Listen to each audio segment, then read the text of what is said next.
Hey folks, hello everyone. My name is Mark. This is Why I Hate the World, What's Happening. So thank you all for joining me on this Saturday, February 6th, 2021, as we barrel forward blissfully unaware into the oncoming apocalypse. We'll sit here today and talk about some politics and draw some hideous monster stuff. So let me just adjust my little camera here. There we go. Alright, so before we move on, let me just make sure everything's looking good. And yeah, I think that's as good as it's going to get. Right? And let's take a look at what we've been working on for the past 5 or 6 streams. Doesn't really look that bad, wouldn't you say? I think it's coming along. I think we might actually finish this here pretty soon, in the next, maybe even on this stream, we might actually finish it, so I don't know. Anyway, so the title of my stream this week is Republicans Were Always Crazy. And what do I mean by that? Well, there's been a lot in the news lately about, I guess, very, very bizarre remarks and conspiracy theories from our Republican, senators and House reps, right? Focusing mostly around Marjorie Taylor Greene, who is quickly becoming... She's kind of taken the place of Donald Trump as far as, like, for us in the, for us loony lefty tree hugger people who need to get our, like, weekly dose of, like, conservative hate on. Right? Whereas we would focus on Donald Trump in the past, now we're starting to focus on Marjorie Taylor Greene.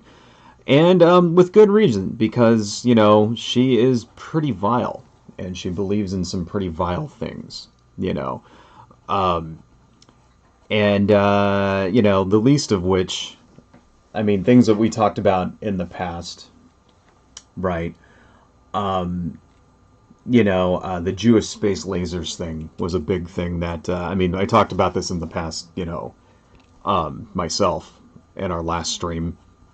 The conspiracy theories, the fact that she was a Sandy Truth, denier, right? She didn't believe that the Sandy Hook, right? The Sandy Hook shooting, she thought that was a false flag put together by Democrats in order to get people to accept their guns being taken away, and that's kind of a standard right-wing gun nut sort of response to conspiracy theory held by those guys, right? A lot. So she kind of went in on that, and her support of QAnon, stuff like that. Lots of other things have come out since then, even since last week. Because it just so happens that when people believe in conspiracy theories, they never believe in just one.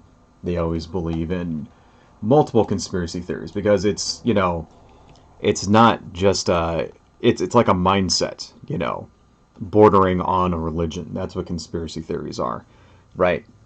It turns out that she is also very much against Islamic immigration, to the point where it's bordering on hate speech. I don't want to actually say that she's engaged in hate speech yet, because not really, but it's kind of getting there, kind of pretty close, right? She definitely does not like Islamic immigrants, right? Or just Islam in general. She was a 9/11 truther, right? Now, here's the thing about that, right? I'm willing to bet that the 9/11 truth movement was a gateway drug for her, if I had to speculate, right?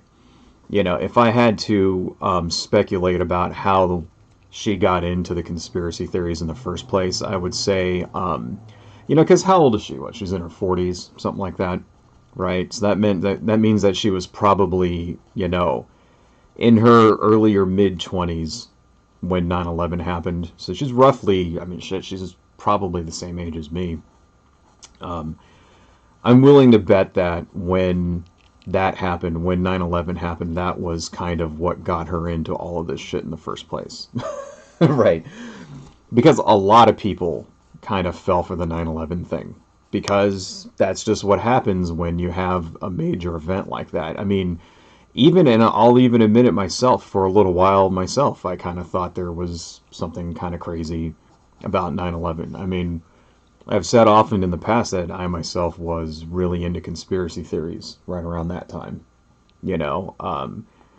You know, you sit there and you're a young kid, right, or a young adult, right?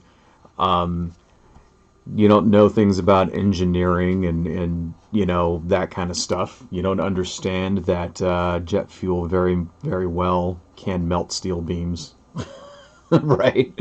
That kind of thing. And then you watch, you know, like all the documentaries and YouTube videos and stuff that were coming out about it. Even though, well, YouTube really wasn't a thing until around 2006, but, you know, right, you read all the fringe articles and that kind of thing, and you start getting suspicious. And I admit myself, I thought that, you know, and especially because I was already kind of into conspiracy theories around that point, and that was just another one to pile right on. So it's like, you know, I'm not blaming anybody for believing in this stuff, you know, but I am saying that we should hold our elected officials to a higher standard, you know. We shouldn't be electing the fucking village kook, right, to represent us in Congress. We should be electing people who have, you know, a better handle on their bullshit meters.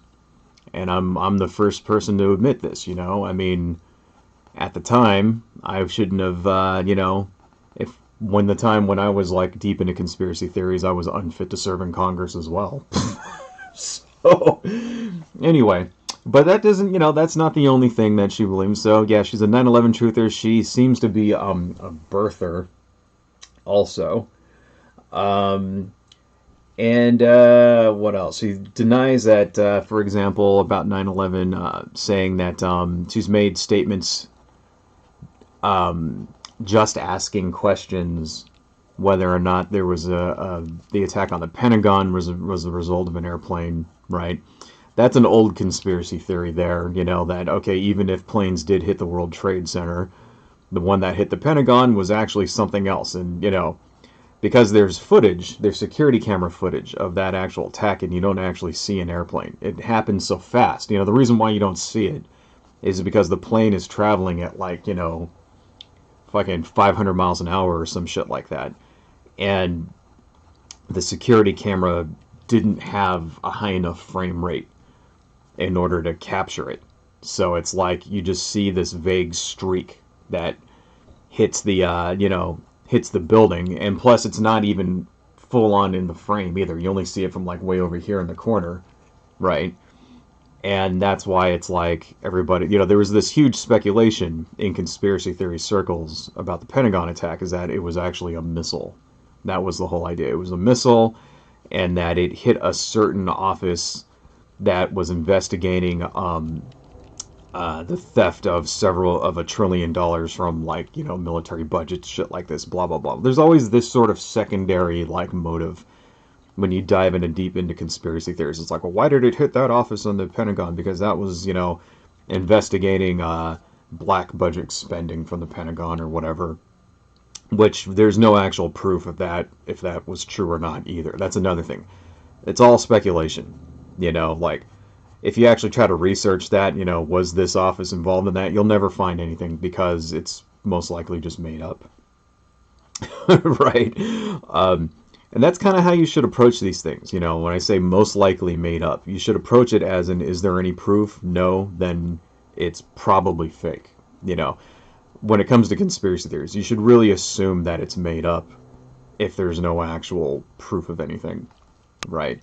And even when there is proof of something, it's probably exaggerated. You know, that's a tactic that Alex Jones does all the time. You know, he'll take something that has a very small little smidgen of truth in it, and he'll exaggerate it and overblow it into something completely unrelated right? Completely unrelated. That doesn't make any sense. But, to your average viewer who doesn't investigate things, who doesn't actually research things, and, where these statements fit into their worldview, it sounds perfectly plausible, right? Sounds plausible, and plus the fact that they trust the source they're getting it from. They actually, that's the scary thing about conspiracy theories, right? People trust Alex Jones. They think when they go to Alex Jones, they're getting everything on the straight and level. And in real life, it's like, the complete fucking opposite of that. Anyway, yeah. So another thing Marjorie Taylor Greene was talking about, of course, we all know about QAnon, her support for that, and she's made statements, supporting the more wacky parts of the conspiracy theory, like government officials worshiping Satan as Moloch, right? Spirit cooking, right? If you don't know what spirit cooking is, it's basically cannibalism. It's ritualistic cannibalism through, like they'll kidnap a child and then they'll do a ritual where they like end up drinking its blood, and we kind of went over that in the last stream, adrenochrome, all of that shit, right? Just as a little side note, that part comes from Alex Jones as well. So you kind of wonder sometimes, like why do people believe this shit, right? Well, I can say like this part, the spirit cooking part in particular, that comes from back in the campaign in 2016, right? There was a video of Hillary Clinton fainting, right? She fainted, and her security people sort of were dragging her away, trying not to get it on camera because that looks bad, right? It's not a good look to have your 70 some odd year old political candidate fainting. People are going to start questioning whether or not she's medically fit to be president, right? And they knew exactly that's exactly what happened. So of course somebody got it on video, right? We've never actually confirmed if this actually was Hillary Clinton or not because you don't see her face, but even assuming if it was her, right? The right wing kind of went nuts with this. The 4chan people in particular went crazy, speculating over why did Hillary faint, right? And a few days later, Alex Jones came out, and there was a couple of other videos too, right, that he's put together, like another one where Hillary was talking and she sort of like, stuttered her words for a little bit, right? And then there was another like GIF where she just sort of blinks in surprise in rapid succession, right? Like she has this sort of like, and it kind of, and they were saying that this blinking, like it was like a uncontrollable seizure. It wasn't a seizure. She was just sort of like, she blinked like 5 or 6 times in a row while she was surprised. And everybody was saying, see, she had this uncontrollable seizure. Alex Jones took all this. He put it all together, and he claimed that Hillary Clinton was showing signs of mad cow disease. In particular, a variant of it called curry, right? Or is it burry? It was either burry or curry. I can't remember. And this is a neurological disease that people get from cannibalism, right? Like you see natives in like Papua New Guinea and shit like that who engage in ritualistic cannibalism, like get this disease, curry, I think is what it was, like get this disease after eating brains of their slain enemies, right? And it's basically a form of mad cow disease, and it has the same sort of symptoms where you just sort of, you do shakes, you have little seizures, things like that, you pass out, whatever, right? And they put all this together, and they speculated that, Hillary Clinton has curry, right?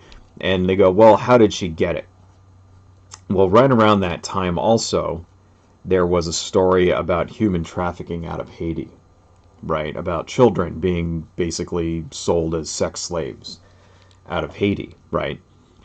And Alex Jones put two and two together, came up with this conspiracy theory that Hillary Clinton was the one that was behind the child sex trafficking out of Haiti, and in fact, what they were really doing was spirit cooking, and consuming the brains of their child victims, right? And this is how Pizzagate started. Right? This is where Pizzagate came from. See, these things are, hey, Pentazoid, how you doing? So are the Democrats. Both are control freaks. I'll get to that in a minute, actually. I am going to talk about, Democrats as well, so don't worry. So this is where Pizzagate came from. Pizzagate came from these unconnected news stories that had nothing to do with each other, and a couple of videos of Hillary Clinton blinking and one where she fainted that went viral. And then Alex Jones got the ball rolling on that, by claiming that it was, it was fucking cannibalism. And then, the conspiracy theories started forming, and people on 4chan took it and ran with it. And before you fucking knew it, a guy is like walking into the Comet Pizza in Washington, D.C. and firing a gun into the ceiling, demanding to see where the torture dungeons are. Right? This is how this shit starts. It's not, that's the thing, another thing about conspiracy theories is that they're organic. They sort of just grow. There's not a guy at home, usually a guy at home on his computer just thinking bullshit up and putting it out there. Although that does happen. Sometimes conspiracy theories come from different authors of various books who are just like doing it to like exploit people and make money, right? But a lot of it just sort of grows organically. One news story happens in the news, and then somebody makes a connection between that and some other recent story, and then that all sort of feeds back into the grand conspiracy theory, and then before you know it, people are going around touting this shit as facts. That's the thing about it, is that if you were to talk to someone who's really into Pizzagate, they'll say all this shit. They'll quote all of that stuff I just said and say that this is proof of this, this, and this. She fainted, it's proof that she has, fucking curry or whatever, right? She did these. She blinked a bunch of times. That's a seizure. It's like, no, it's not proof of anything, right? They're just little pieces of little random events that have nothing to do with each other that these people have just thrown together and crafted this fucking narrative that has no, there's no actual proof for any of this stuff. And I remember, 4 years ago, before the election in 2016, there was a guy online who bet me $1,000 that Hillary Clinton would be dead by this point, right? And unfortunately, I never got his, actual address, because the motherfucker won't, respond to me now when I'm like, hey, bitch, where's my $1,000? Right? And better still, it was $1,000 in Bitcoin, which by this point is probably worth $5,000. So it's like, I know you're out there, motherfucker. Where's my money? Right? Seriously, I'm not making that shit up either. That was I got stiffed on a bet by a fucking conspiracy theory guy because his bullshit didn't pan out, and now he's just ghosted me online because he knows he fucking owes me that money. Anyway, so this is all caused, getting back to the subject at hand, Marjorie Taylor Greene. So this has caused lots of controversy. There's been calls for her to be ejected from the Senate. That's not going to happen. The reason why that won't happen is because she hasn't actually committed any crimes, right? And the things she said, in order to eject somebody from the Senate, she would have to actually do something illegal. That's the only way that they're going to do it. Now, it's not that they have ejected people from the Senate before in the past. Like I said last week, the last guy they did it to was Jim Trafficant in 2006. But he actually got convicted of, like, some bribery scandals and things like that, right? So yeah, so that's not going to happen. What they did do the other day, I think actually, they did. I think this happened on Wednesday. That they voted to kick her off of her committee's assignments, right? Which, why did they even give her committee assignments in the first place? See, that's the thing. It's like, she's obviously a highly controversial person who says lots of untrue things, right? And you would think the Republican Party would want to distance themselves from her, right? Here's a person is a 9/11 truther. She's a fucking, conspiracy theorist who believes in incredibly wacky things. She's got some fucking racist shit going on against Muslims and stuff like that, And, she's against school shootings. There's videos of her, like, going out and like, badgering fucking David Hogg and stuff from the Sandy Hook, the Parkland shooting. Sorry, not Sandy Hook. I mean, God, there's so many shootings, you confuse them sometimes, right? David Hogg is from the Parkland shooting. There's video of her like badgering this guy, calling him a liar and all of this shit, right? You would think that would be highly toxic. You would think that the Republicans would look at that and be like, okay, this woman is going to tank us, right? Because, people vote by association, okay? It's a well-known fact, and it's not deserved, in my opinion, right? You shouldn't believe, for example, that all Republicans are crazy, because just a few of them are, right? But what you should do is you should look at, or all Democrats are thieving liars, because a few of them are. Because that is definitely true. A few of them are thieving liars, A few of the Republicans are definitely crazy, right? But that's not how people think, especially the voting populace. People associate these guys with their party. And frankly, I actually think in the case of the Republicans, it's very well deserved, right? Because Marjorie Taylor Greene isn't the only one, And it's kind of like, why did they give her these assignments in the first place? They put her on the Education Committee and the Finance Committee, right? So she can basically have a hand in making laws that have to do with education and finance. Well, why? Why the fuck is she there? Is she an educator? No. Right? Is she a banker? Does she know about banking law? No. Why was she there in the first place? It was pandering. It was pandering because, Marjorie Taylor Greene actually represents a pretty large part of the Republican base.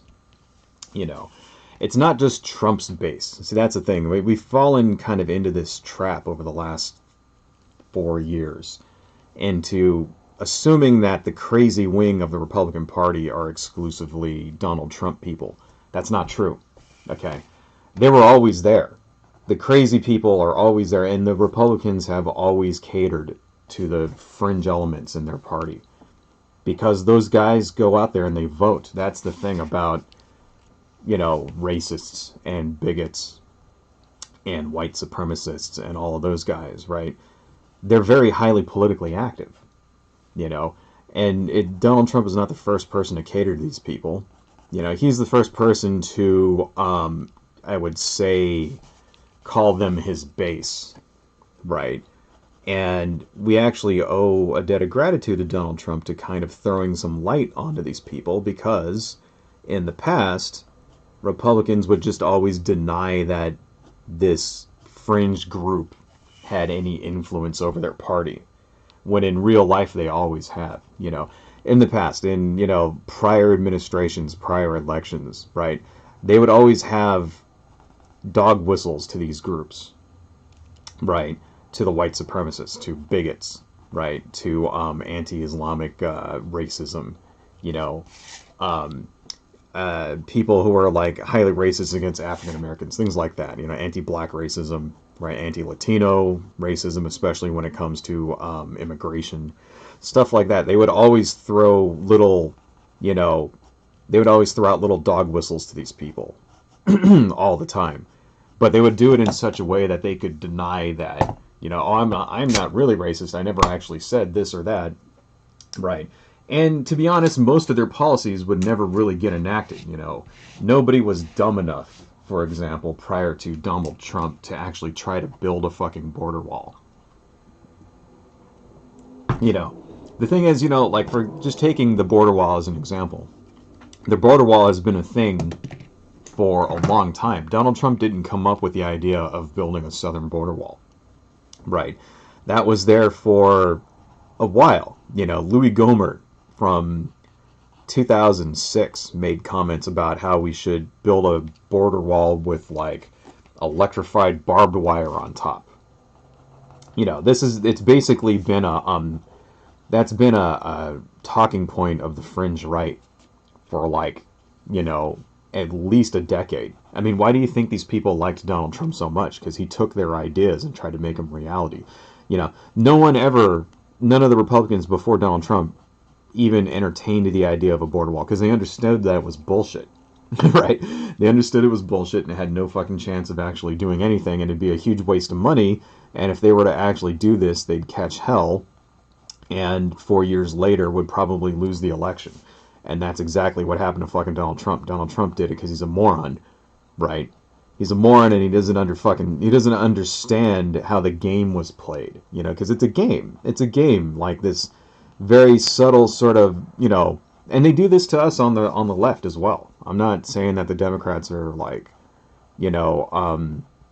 innocent in this. They cater to the fringe. I mean, but the difference is that the fringe left wants things like universal health care, right? And like background checks for like firearms purchases, right? And, like universal fucking basic income and like, funding like drug rehab programs instead of paying police officers to go in and like blow people away when they're doing wellness checks. Shit like that. The things that, in my opinion, that the far left, the fringe left want are like actual things that help people and that would like improve the quality of life for people, and the stuff that the fringe right wants is all shit that fucks everybody up, throws people in jail, deports people, and makes life a living hell. That's my opinion, but we can talk about that later. But it is very much true that Democrats also have they very much play this game, the fine art of stringing along the fringe parts of their base and never actually giving them, using them to win elections, but never actually giving them anything that they want. I definitely admit that. I'm not saying that they're innocent in this regard, right? But, it just so happens that the Republicans are, in my opinion, 20 times crazier and 100 times more dangerous, right? The fringe right. And anybody that plays footsie with these assholes should not be allowed to be in politics, in my opinion. Anyway, so people are comparing Marjorie Greene. I don't like it when people call her Marjorie Taylor Greene, right? Because that is, another side tangent here. That's like a branding thing. And I think what they're doing there when they call her Marjorie Taylor Greene is they're trying to make her the Republican version of, Alexandria Ocasio-Cortez. That's what they're trying to do, right? But, that's her fucking name, so Marjorie Greene or whatever, right? Anyway, people are comparing her to Ilhan Omar. They're comparing her to, to AOC, right? And saying that, yeah, okay, so she says these controversial things, And the thing about it is like, okay, the reason why they're playing ball with this woman, because the fact that she represents lots of people, she also seems to be able to make the Republicans lots of money as well, right? She's like raised something like, several $1 million since all of this has happened. Like since all of this backlash against her, trying to get her deseated, removed from the Congress, things like that.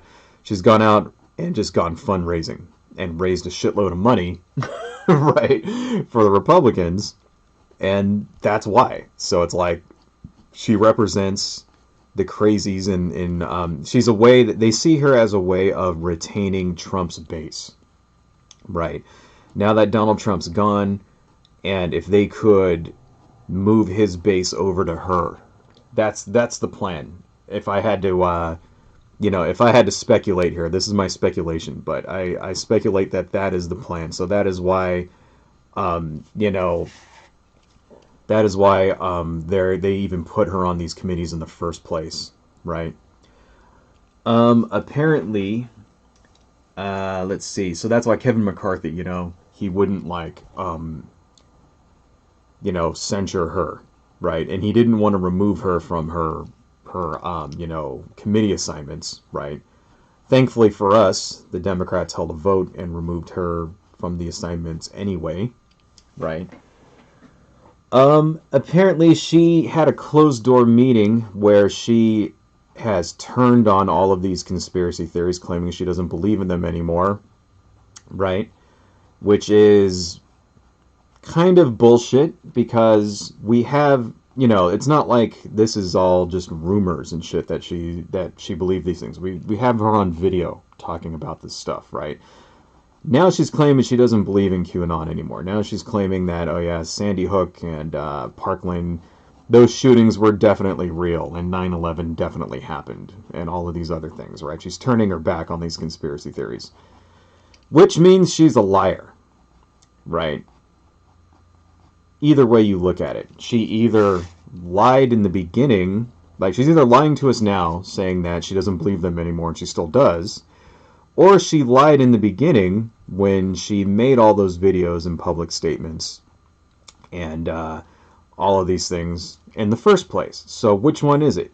When did she lie? Did she lie then? Was she just grifting people back when she made all these statements, right, and claimed that 9/11 was an inside job, and and all these school shootings were just there to scare people into giving up their guns and blah blah blah, right? Was she lying then? Was she just taking advantage of people, grifting people, lying to make money? Or is she lying now and she still believes it just because she doesn't want to get kicked off of her fucking committee assignments? Which one is it? It doesn't really look good for her either way, in my opinion.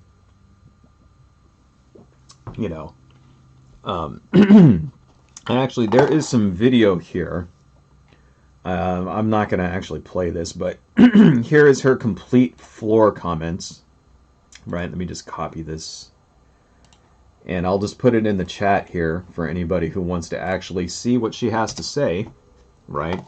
Because it wouldn't be fair for us to just talk shit without letting her say her side of the story. But that's 8 minutes long, and I'm not going to play it. One of the things she does say here, though, is I never said any of these things during my campaign. That, I don't understand why people think that's a good defense, because she says it there. Kevin McCarthy said it in defense of her, right? A couple of people on Fox News said this about her as well. They're thinking that this is defense, Dinah Cat, you didn't get a notification. Really? I don't know. I'll have to look into that. I only put up the thing for the stream at 9 o'clock this morning, so maybe it just didn't send one out because it was only 2 hours ahead of time. I wasn't sure if I was going to stream today, so sorry about that. That might have been the problem, because usually I'll put up the stream and get it ready the night before, so it'll send out notifications to everybody, so maybe 2 hours wasn't enough time. Anyway, so nice. Thanks for joining, though, dude. Thank you. Yeah. So I don't understand. Getting back to Marjorie Greene here, I don't understand how the defense of I never said that during my campaign is a valid defense, right? It's kind of like if I were to run for Congress and then video came out of me a couple of years ago, not like 10 years ago, but like, let's say like 2 years ago, if video came out of me saying the N-word, right? Then if I were to go in front of the cameras and be like, well, I never said it during my time in Congress. Well, how the fuck does that apologize or like change the fact that we have you on video saying it? See what I'm saying here? Like, that's a bullshit. It's like, it's, and that's the thing. These people, they give the thinnest, laziest non-excuses there are. It's very much a thing like apologizing is seen as a weakness to Republicans, right? You notice Democrats will apologize all the time, right? For shit that's not even their fault. Ilhan Omar, for example, said some things that some people have took as anti-Semitic, which really weren't anti-Semitic, and she straight up apologized for it immediately. Whatever. They understand these things, It seems like liberals and Democrats and progressives and stuff are just a lot more responsive to people's feelings, and Republicans are more sort of just, I'm sorry if you got offended. That's usually the best kind of like apology that you can get from a Republican, and that's the exact same fucking thing that she's doing here. Marjorie Greene is doing here. Oh, I don't believe these things anymore. I never said them while I was in Congress. You bitch, you've only been in Congress for like a month. Right? Yeah, okay. And during that time, she's gone on to say lots of anti-mask things like that. She spoke in front of the floor talking about how bad the economy is and how bad lockdowns are.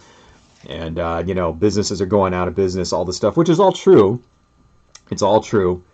Not one mention of the pandemic that is killing hundreds of thousands of people every month, right? In January, 90,000 people died of the pandemic, right? This is why we're having lockdowns. This is why we're having, anti-mask stuff, why we have mask mandates, right? All this stuff. This is why people can't open their businesses, right? And if you want to fucking help people, Marjorie Greene, during this if you want to help people, the way you do it is by voting for the fucking stimulus, you dumb bitch. Right? Seriously, but this is not the, we don't get that kind of pushback against, nobody fucking mentions this sort of like, this aspect. No one's giving her that pushback where it's like, opening the economy is going to kill people, you fucking idiot. Anyway, sorry, I'm going off on a tangent here. Let's get back to the subject at hand. So yeah, anyway, she, of course, is not the only crazy person who is in Congress right now. There's lots of other ones. There's a guy named Madison Crawthron who was recently elected. He is the youngest House rep, even younger than AOC. He's like 25. If you don't know who this guy is, he's the partially paralyzed sort of dude that kind of looks like a football player. He's got that blonde-haired, blue-eyed, all-American corn-fed sort of look to him. When in real life he's kind of a extremely vile white supremacist asshole, right? Who so the thing with Madison Crawthron, he was homeschooled, right? And then went to college for like one semester and dropped out. So we have a college dropout in the Congress making laws for us. Now, I'm not going to say that if you drop out of college, that means you're not intelligent. But I will say that we should, elect officials who have a record of actually completing the things that they do. Right? Number one. Number two, people, like, for example, people criticize the number of lawyers that we have in the Congress. Well, yes, there are too many lawyers, but at the same time, this is where laws are made. So you wouldn't say that about any other profession, would you? Like, you wouldn't say, hey, this garage is employing too many mechanics. right? We need to get some bakers in here. You know, it's like, no, you don't hire a baker to fix your car. Well, at the same time, it's like this dude, you know, Madison Cawthorn, his background is in real estate. Apparently he owns his own real estate company. You know, so it's like, why are we hiring a guy that, why are we electing a guy to create our laws for us when his experience is in selling houses? You know, I mean, that doesn't make any fucking sense. But I don't know. You know, I don't want to talk too much shit. I mean, AOC's experience, I mean, shit, she was a fucking waitress, so whatever, you know. That doesn't really reflect too much on your ability, and I'm willing to give the guy a chance. You know, maybe he could have some good insights and advocate for some good things, right? You know, despite his, you know, less than stellar academic record, you know, maybe he might actually, like, try to advocate for some good stuff and pass some good laws, right? Unfortunately, no. Because it turns out, like I mentioned before, that Madison Cawthorn is a white supremacist. And we know he's a white supremacist, right? He's the guy, by the way, if you trying to remember who he is, when he got elected, his first tweet was, "Cry more libs." That was his first tweet. So this is the guy I'm talking about, right? So his big thing is that he has an Instagram post where he went to the Eagle's Nest, which is Adolf Hitler's vacation home. And apparently this was part of his bucket list. I actually have the tweet right here. Let me pull up this picture. Here is the picture of Madison. Let me open that. And let me turn on my monitor here. Wrong one. Sorry. I always mess those up. So here we go. Let's see. This is our representative, Madison Crawthorn. The vacation house of the Führer. Seeing the Eagle's Nest has been on my bucket list for a while. It did not disappoint. Strange to hear so many laughs and to share such a good time with my brother, where only 79 years ago a supreme evil shared laughs and good times with his compatriots. Yeah, calling Hitler the Führer, right? I don't know why visiting Hitler's vacation home would be on your bucket list to begin with. When I think of shit that I want to do on my bucket list before I die, that includes things like, you know, skydiving at least once, even though I'll probably chicken out, going to the pyramids, you know, selling at Comic-Con. It includes things like that, goals I want to accomplish, things I want to see. Going to see where Adolf Hitler chilled on vacation is not on that list, so I don't know. That's not the only evidence we have of the guy being a white supremacist. His, let me just scroll back up to my notes here. Sorry, folks. Okay. So, where is he? There we go. So, I'd mentioned that he was a real estate person. He had a real estate company. The name of his real estate company is SPQR Holdings, LLC. Right, so what does that stand for? Well, that is actually a white supremacist dog whistle there.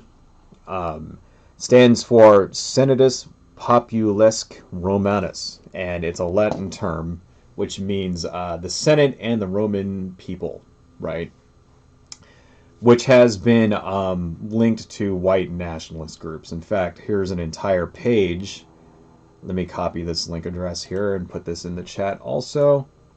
Here's an entire page of examples of people using this as flags. Let me just show you what the flag looks like. I have the flag here so you guys can see that also. Okay, just so that you guys can visualize what I'm talking about. This is the flag, right? And what I just posted in the chat is an entire page of examples of white supremacists using this flag, using this imagery, using this acronym SPQR as tattoos as avatars online. Apparently there was a bunch of these flags flying around in Charlottesville in 2017 during the Unite the Right rally. Okay, so yeah, if you have time, check out that article. It's actually pretty thorough and goes into why exactly, what that actually means. And, why would that guy call his company by that? Why would he call it that? If he didn't know what that meant. SPQR. What does it mean? Something else? Right?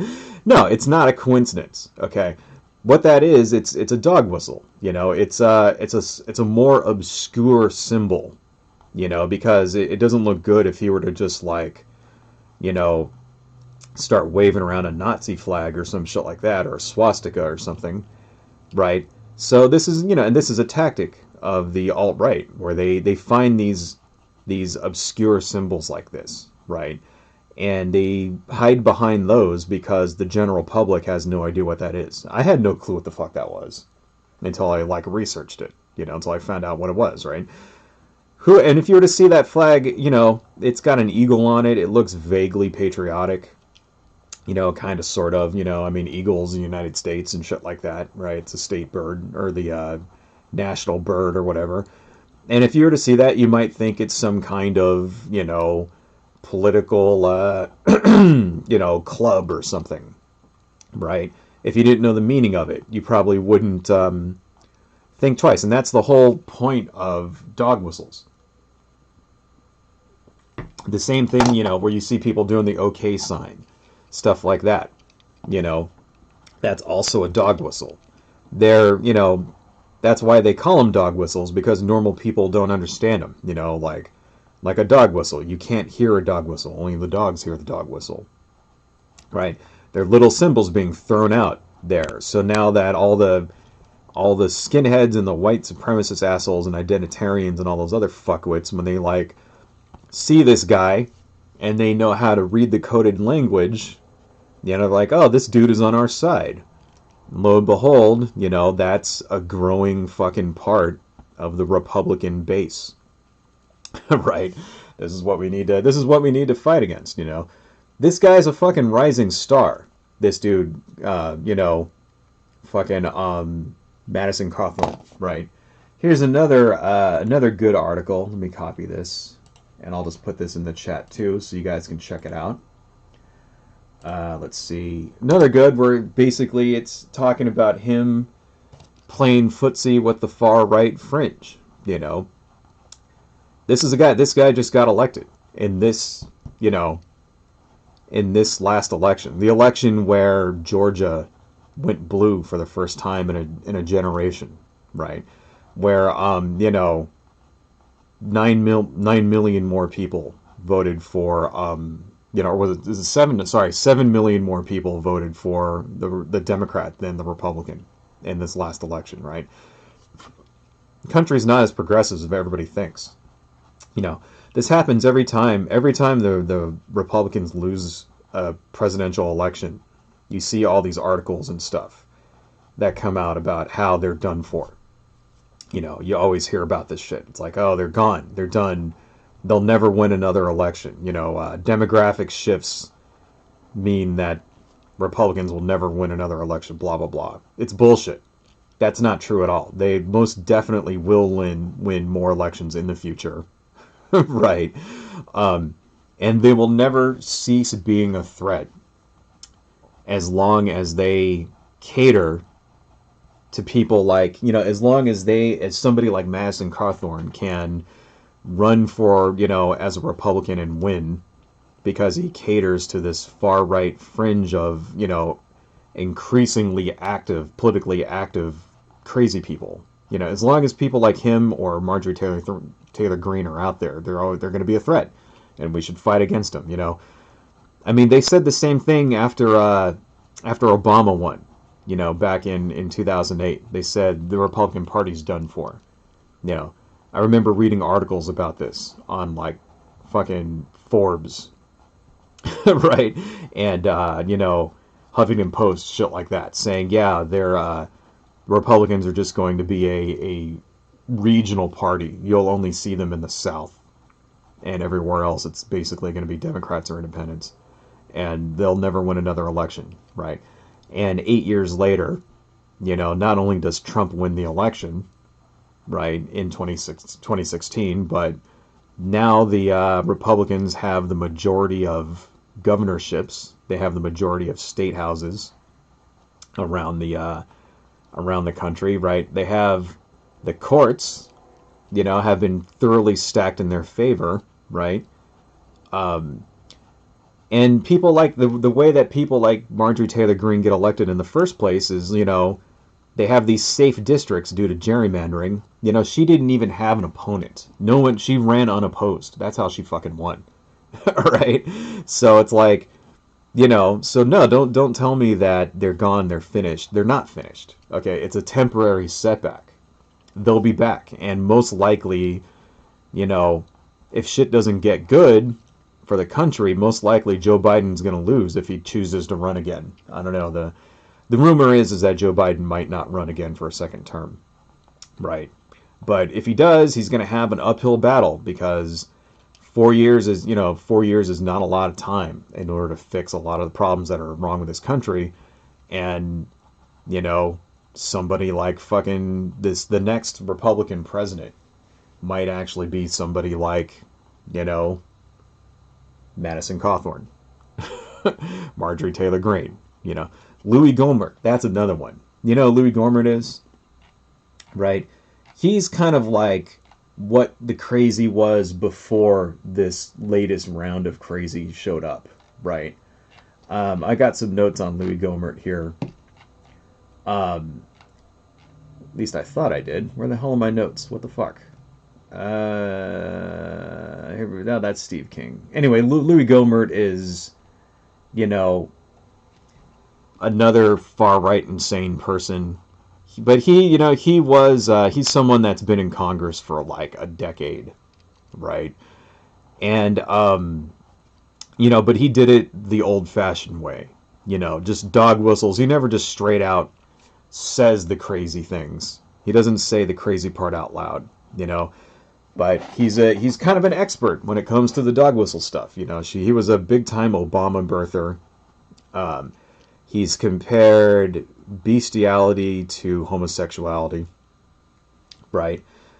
One of the things about Louie Ghomert was, back in the day, he's very, very anti-immigration, anti-Latino immigration. He's very much against Muslims coming to the United States as well. He said a thing back in 2012, I think what it was, where he was talking about how if we allow Muslims to immigrate to the United States, they'll have children here. And then he's basically calling them terror babies, right? And so these children will go off and train at like Al-Qaeda fucking training camps in the Middle East. And then they'll come back to the country, but we won't be allowed to keep them out of the country because they'll be American citizens, so we'll have to let them in. And then they'll just like do their terrorism here, and they'll cause havoc or whatever. Like, that's real shit. Yeah, this is a guy who's been elected to Congress for over and over and over, multiple terms, saying shit like this. Massive fucking dog whistles.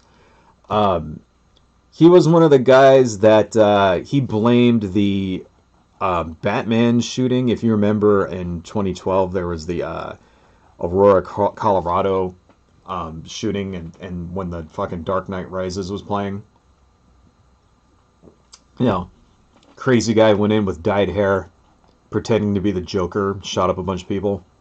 He was, his response to that was basically blaming us removing religion from the public square, number one. So of course, prayer in schools. We don't allow prayer in schools, and that's why people shoot up movie theaters, right? The other thing he said about that was that he said it wouldn't have happened if the people in the theater were armed themselves. This is another ridiculous little portion of stupid-ass horseshit that you get from Republicans and right-wing gun nut people, stuff like that, right? where they say, oh, good people with guns are the only things that stop bad people with guns. And if you can imagine, just imagine now you're in a movie theater, right? And somebody starts shooting. And at first you think, oh, it's the movie, because you're watching a fucking superhero movie with guys with machine guns or shooting at each other and stuff. And then you realize it's the theater is shooting, and you have a gun. And you pull your gun out, and then you notice that there's like 6 other people with guns all shooting each other. What do? Okay. How does that make it any safer if it was just one guy shooting around? At least you could see where the muzzle flash is coming from. Maybe you could try to run away. Maybe you could hide. Maybe you could get to those exits, right? But imagine now, instead of just one guy, it's like 6 guys firing at each other, right? A complete, total fucking nightmare. You know, it basically, I made a video about this back then too, about this very, very thing. I think that's the dumbest shit I've ever heard in my entire life. The idea that if everybody's armed, then there won't be any mass shootings. Bullshit. Bullshit. In real life, if everybody was armed, if everybody walked around with a concealed weapon, there'd be 100 times more shootings than there are today. People would be shooting each other over parking spaces, right? People would be shooting each other over the fact that a guy like jumped in front of the line at McDonald's, you know, or the idea that somebody like fucking like got out of their car and like hit their car door against your car and left a big ass scratch. And people be shooting each other over shit like that. Oh, the last PS5 is gone. This guy's got the last fucking PlayStation 5, and like they'd be fucking blowing each other away in Walmart trying to get the last one. That's what would fucking happen if everybody had a gun. All right, you know, this idea that it's like, you know, it's like something you'd see in a movie. You know, like they think that they're fucking Arnold Schwarzenegger. Or like, you know, John McClane or Rambo or something. And that, you know, when the shit hits the fan, they're going to pull out their fucking Peasley-ass pistol, right? And, like, turn into fucking Rambo. And, you know, that's what they think. They think, you know, it's a fantasy. It's a fantasy when people, I don't know. It's ridiculous. And it's like, it's dangerous when we have elected officials repeating this stupid bullshit, because people trust congressmen, right? People trust Congress people. They trust, you know, if you see someone who's elected to office, right, people tend to trust what they say because they wouldn't be in office if they weren't trustworthy. That's how the logic goes, especially if it's a guy you voted for, right? And so when they spread ridiculous shit like this, that it's like 10 times worse than just a normal crazy person saying it online. You know what I mean? Like, if you just see like a crazy nutbag online spreading horse shit, you know, that's not as damaging because you know, oh, well, he's an idiot, you know. It's like imagine like you know, like back when I was a kid, there was a guy, this is before the internet, right? Going off on a tangent here, but fuck it. There was a guy that lived in my town, and he lived across the street from Taco Bell, so I saw his ass all the time because I would go to Taco Bell, right? And he had these big signs in front of his house, you know, talking about how, you know, the cops were out to get him and other paranoid lunatic shit like this, you know. This is years ago. This is, I mean, I think I was probably in like junior high school when I saw this, right? Huge signs in his front lawn, you know, rambling on about all kinds of weird, crazy shit. And he had his car, was painted on his car were messages, the same kind of thing.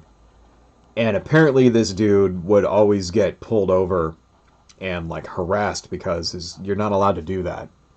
You know, in California, you can't drive around in a car with that distracts from people, even though people do it all the time, right? There's a limit to it, and so he would get hassled for that, and his signs would get taken down. And then he put up new signs saying that the fucking city council was out to get him or whatever, and getting in the way of his freedom of speech, blah blah blah blah blah, and you know.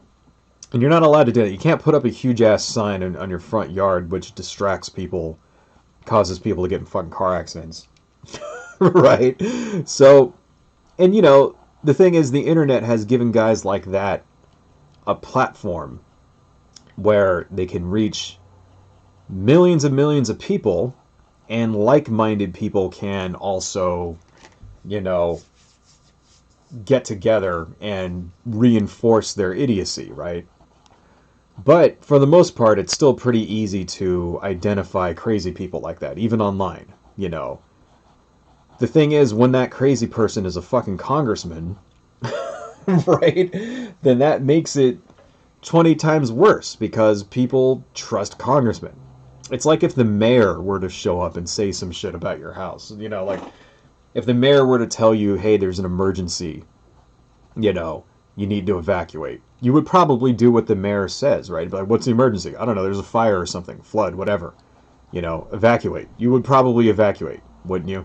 But if the town crank ran around telling you to evacuate your house or whatever, run for the hills, you'd probably think he was on crack or something.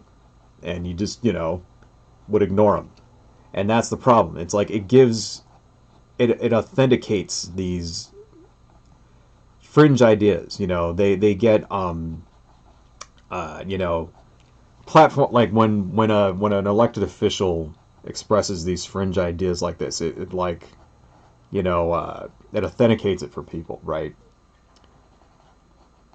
And that's what makes it so dangerous. That's why somebody like Marjorie Taylor Greene needs to be censured, right? And unelected as fast as possible. If they're not going to kick her out, you know, then we should work on getting her out of Congress. We should target her, right? She ran unopposed. Next time, please don't let her run unopposed. Please just put anybody. Give the people an alternative in order to get her ass out, you know? And yeah, okay, it's low-hanging fruit, somebody like her, but fuck it. So what if it is? You know, it's still fruit, and it still needs to be done, and this person shouldn't have any power or influence, you know, at all. You know? Yeah, okay, they took away her committee assignments. That's not good enough. She shouldn't fucking be there in the first place. Right? She should go back to whatever crazy fucking hole on the internet she was so she can peddle her dumbass conspiracy theories, you know, and not have any official function in creating laws that affect millions of people, right? Oy, I don't know.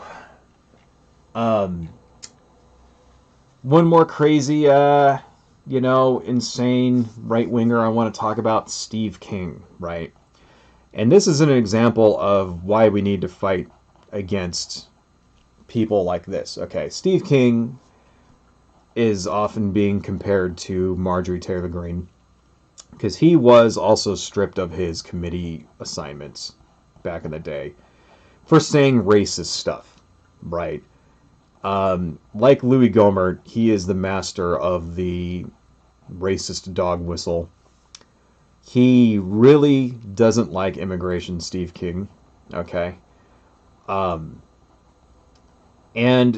why am I bringing up Steve King? Because he actually got primaried, right? He's gone, right? But he was there for years, you know, from like 2005 to like, you know, just this last year, something like that. I mean, I don't know the exact time, but he basically served in Congress for more than a decade before they managed to, like, primary his ass, right? And he got primaried. He got primaried because he wasn't, you know, extreme enough. Okay. So this is Steve King. He is, really hates immigration. He was a longtime advocate of making English the official language of the United States, right? Which is a dog whistle against anti-immigration people, right? The United States does not have an official language, you know.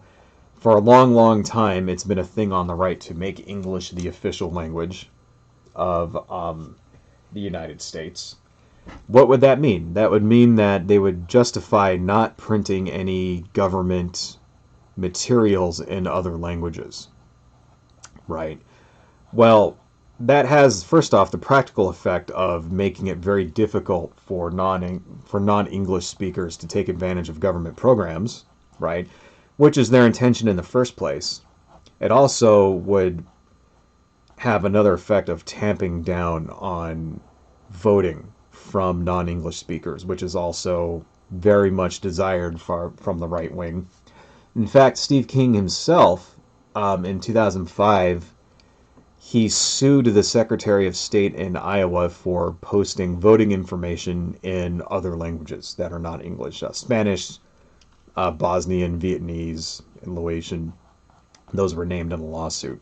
So basically, he doesn't want people who don't speak English to vote, right? He doesn't believe that people who don't speak English, right, should have the same voting rights, the same rights as you and me, right? And that's another thing that you get from the far right. It's like, it's because, according to them, these people are not real Americans. The only real Americans are people who speak English, right? This is America. Speak English. Speak American. That's another thing. They won't even say English. They'll say speak American, which is fucking idiotic, right? What else about, let's see, Steve King's big, controversy, most recent huge controversy was when in a New York Times interview, he said the following: white nationalist, white supremacist, Western civilization, how did that language become offensive? Right? This is Steve King. So if you're wondering, was he actually like racist himself? Was he a white nationalist? Yes, he was, right? That's not the only evidence of him being a white nationalist. He has a habit of, lots of dog whistles to this effect. Let's see, 2011, he's thrown out a couple of dog whistles in regards to the Great Replacement conspiracy theory. For those of you who need a refresher, the Great Replacement is the conspiracy theory where, through various methods, right, the powers that be have managed to slow down the birth rate of white people, and instead want to bring in non-white people to replace them, right? Replace the population, right? And then once that hits a threshold, then, the country can go communist or whatever. That's basically the Great Replacement thing. And you saw that in Charlottesville too. When the Charlottesville Nazis were marching and they were saying Jews will not replace us. That's the Great Replacement conspiracy theory, And it goes all the way from, the Jewish overlords supposedly using societal pressures in order to tamp down birth rates, to putting chemicals in processed foods and in the water. Alex Jones got in on a little bit of this. This is where, remember the Alex Jones, they're turning the frogs gay thing with soy products. That links into this as well. See, all of this shit, conspiracy theories all lead one into another. And the further you go down the line, at some point, most conspiracy theories get linked up with something that has to do with the white supremacists, white identitarians, white nationalists.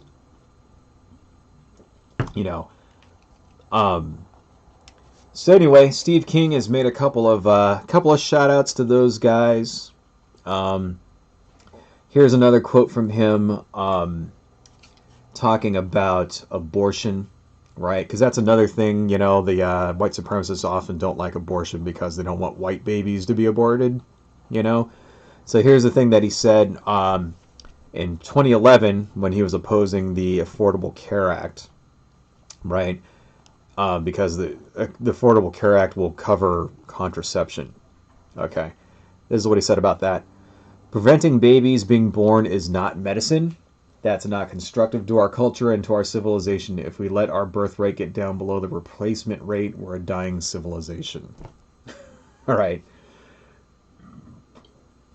Another dog whistle to the Great Replacement. Another quote by him: "A tool for the left to subdivide a culture and civilization into our own little ethnic enclaves and pit us against each other." So, little, just, little dog whistles there, just a little bit, right?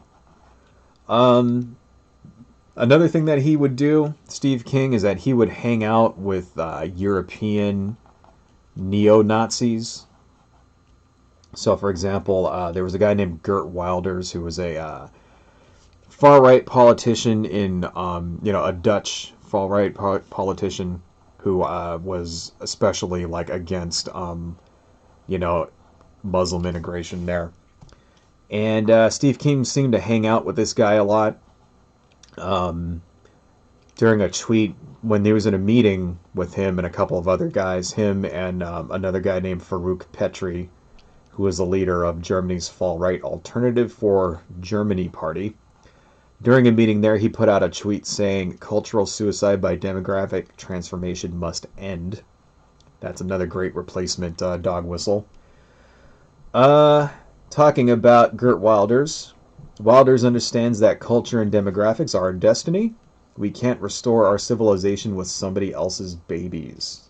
So that was also another tweet from Steve King. Um, Another one by Steve King is that he dropped a hint. He dropped a reference to, not a hint, a reference to the Camp of the Saints, right? Which is a controversial book that was written in 1973. And it's about the destruction of Western civilization by mass immigration. It's incredibly racist.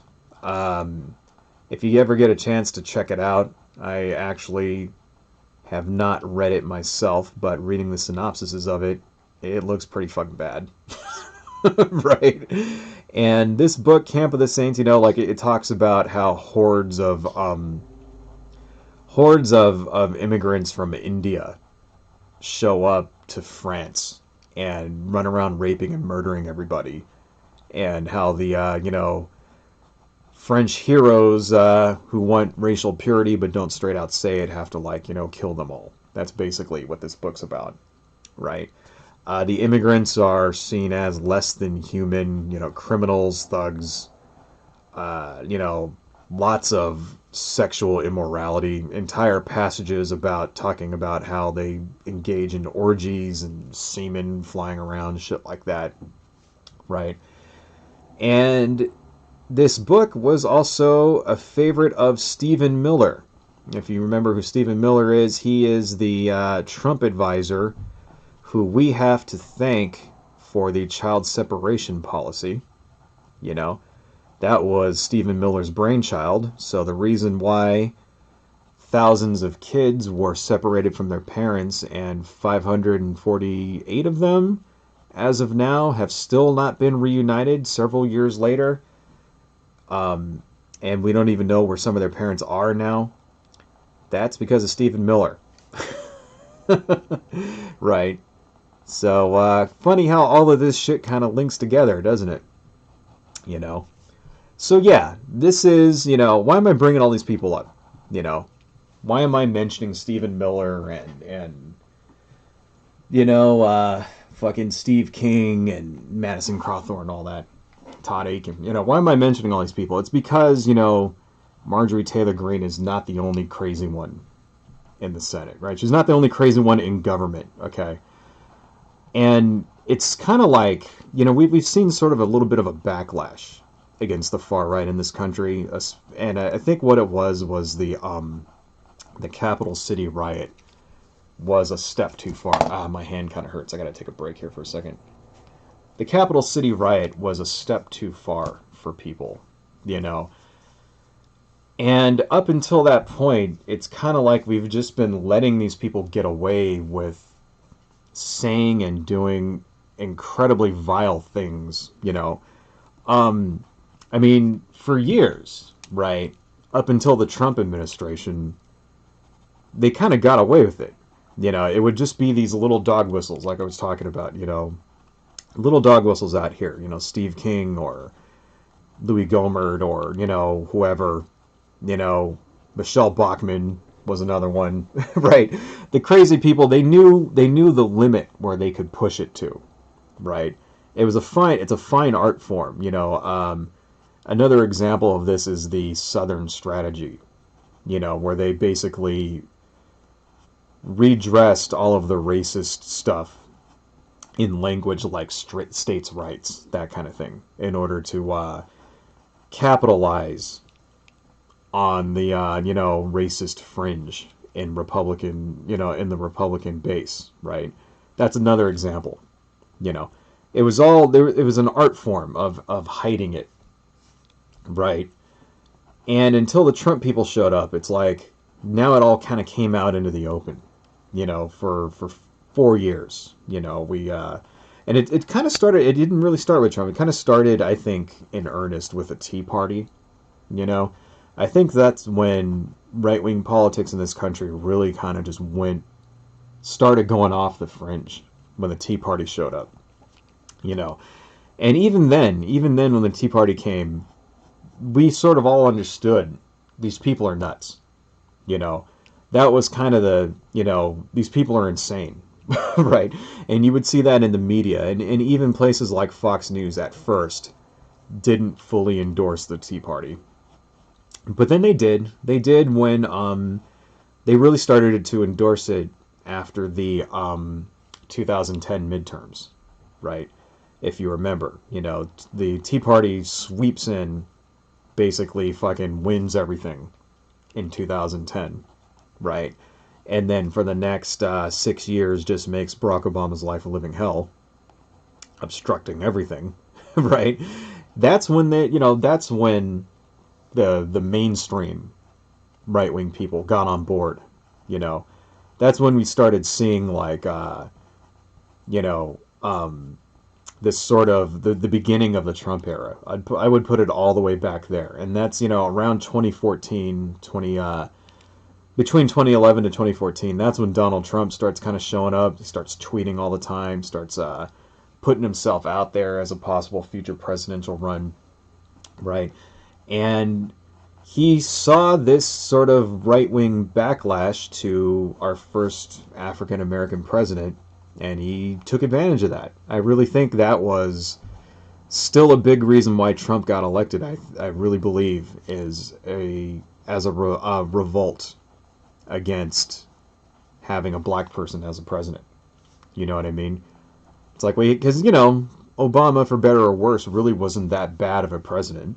Not really. I mean, if you compared him to other presidents before him, compare him to George W. Bush, right? Not really, he's not the best president ever, but, not the worst. He did a decent job, right?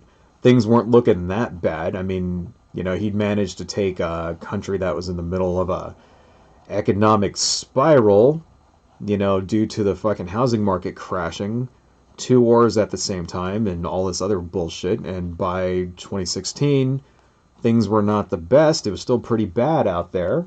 But, our money wasn't on fire anymore.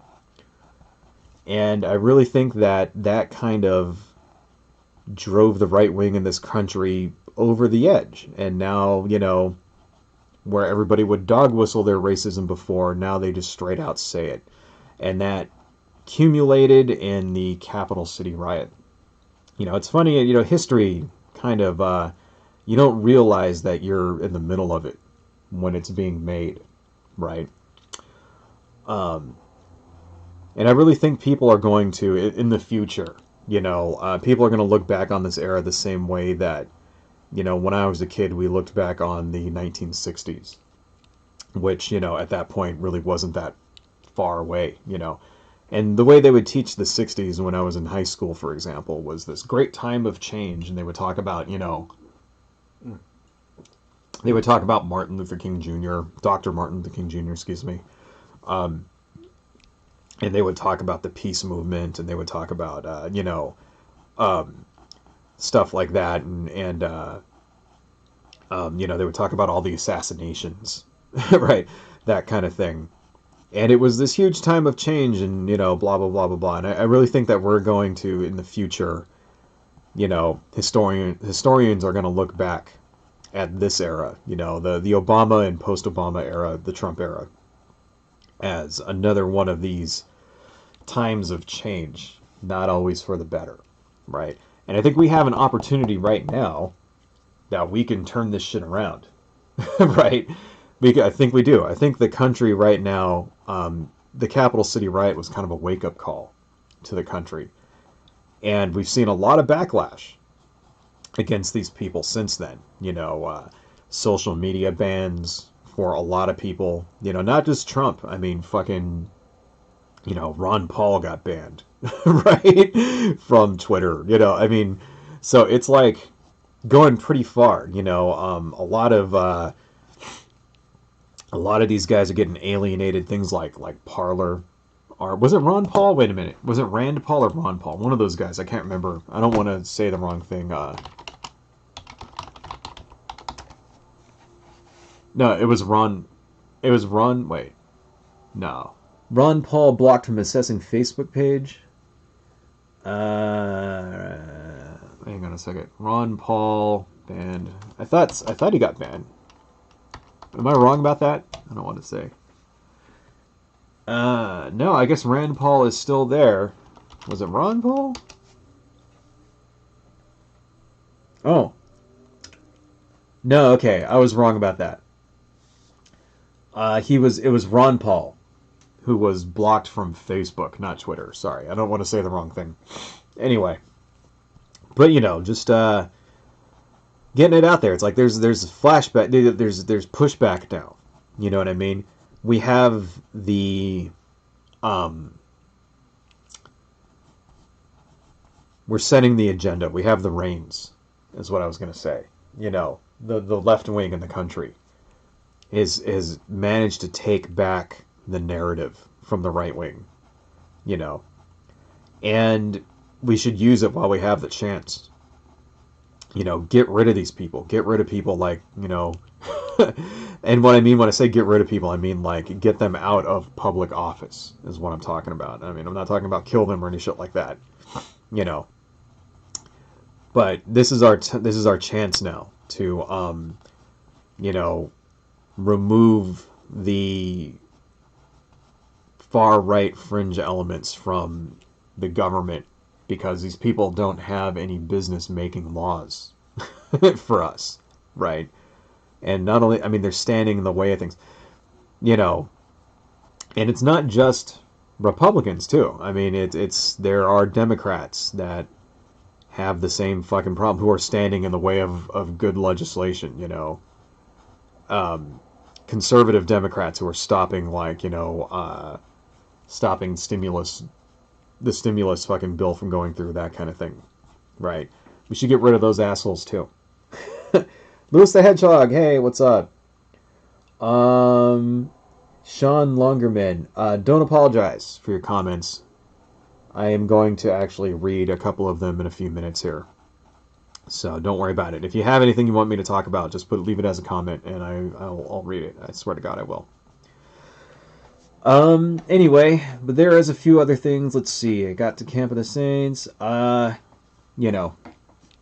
this is our chance. Anyway, this is our chance to actually hold these people accountable, because we have the narrative now, right? And we got to use it, because, in the past, I mean, I don't think I'm the only person to actually, notice this. But Republicans don't really seem to respond to shame very well, They never apologize for anything, right? And like you notice right now, there's a big pushback that you're seeing, like the narrative from the conservatives, from the Republicans, when it comes to people like Marjorie Taylor Greene and so on, and the bad things that she said, is they kind of want us to all just, forget about it and move on. They're trying very much to blame things like cancel culture. That was the thing, like Jim Jordan went in front of Congress and talked about cancel culture. If we allow them to come after Marjorie Taylor Greene, who are they going to come after next, right? kind of like, you know, like it's not the bad things that she's said and done, but it's our reaction to it, which is the problem. Cancel culture is the problem. In fact, here's I'm not going to play this either, but I'll just put the link in the thing. Let me copy this. Here's Jim Jordan bitching and moaning about how everybody hates Marjorie Taylor Greene because she's crazy, and how it's not, it's not her or the things she's said and done which is the problem, but our reaction to it. And whenever I hear that, whenever I hear people like try to blame cancel culture for outrage, saying that it's like, first off, what that tells me, that's basically just a way of saying, shut up, pansy. That's what that means. That's basically, essentially he's just telling us to shut the fuck up. Right? Cancel culture is blah, blah, blah, it's not her fault, blah, fuck you. Okay, Jim Jordan, you're a fucking asshole. Right?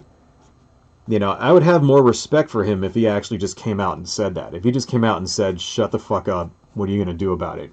I'd have more respect for him. It pissed me off. But it pisses me off more when he tries to, like, complain about cancel culture, Like, and what that implies is, like, oh, the rest of us, the people that are angry at her, the people that are trying to use public shaming, because that's what cancel culture is. It's using public shaming to, try to pressure the target into either resigning or, like, leaving public life. That's what cancel culture is, and that's how it's been used in the past. Somebody says something racist, whatever,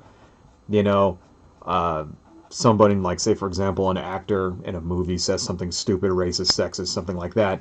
People would then cancel that actor, try to get him fired, try to get him to, try to get him to leave public life. That's what cancel culture is, right? And it's basically just people expressing how they are pissed off because this guy said or did something bad. You saw the same thing with the Me Too movement. The Me Too movement is essentially cancel culture, but just having to do with sexual assault. Where you want to get the perpetrators of the assault either fired or just have them leave public life because they fucking sexually assaulted somebody. Right? And they should be held accountable. And it's like, that's all cancel culture is. And the fact that he's, the Republicans are trying to put the blame on that for the actions, words, and beliefs of Marjorie Taylor Greene. Trying to say that we're all snowflakes and we shouldn't be offended, and then this is her freedom of speech. And it's like, number one, cancel culture has nothing to do with freedom of speech. Freedom of speech is a right guaranteed by the government, right? The government does not guarantee that you are allowed to say whatever you want and people cannot get angry at you, okay? That's what cancel culture is. Cancel culture is people getting angry at you for saying stupid shit, essentially. And the First Amendment does not say, the government shall ensure anybody can say any racist, ridiculous horseshit they want and not have people get pissed at them. That is not what the First Amendment is. So that right off the bat is a dumbass fucking thing. Secondly,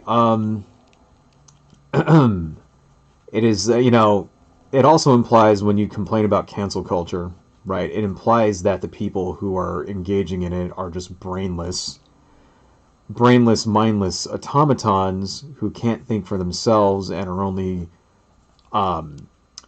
only pushing back against the target because somebody told them to. Right? It's like, oh, I can't make my own opinions. Because what does it sound like? It's cancel culture, right? It sounds like, what is a culture? It's something that you do as, part of your world, your outlook, right? And I don't know, when I think culture, I think things like your religion, your language, your upbringing, folklore,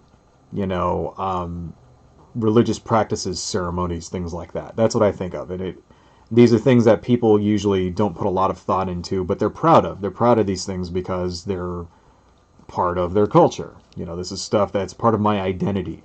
my cultural identity, right?